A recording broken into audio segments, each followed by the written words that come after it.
Өткенде түнде Эсперанзаның алдынан келе жатсам, мас қыз шығады, прикинь, әп-әдемі таксист болып тұр. Құйық етіп резко тоқтаймын. Қарасам, ана местный таксисттер бәрі жалмаңдап уже. Мен адам деп өліп бара жатыр.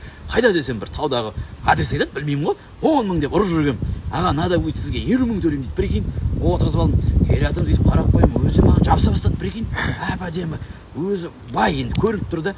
Сосын өзім қорқып бара жатырмын. Біреудің қатыны ма, біреудің тоқалы ма, или менттердің ұтқысы ма.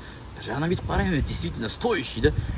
Болады деп апардым, таң атқанша дем алып, таңертең прикинь шығып бара жатсам, $300 береді ғой маған. Ойбай аға, рахмет деп. Сонымен нөмірімді қалдырып кеттім, қазір звондап тұрады өзі, прикинь. Ой, сен шалды жас қыз не істейді қошай? Сенбейсің ба не?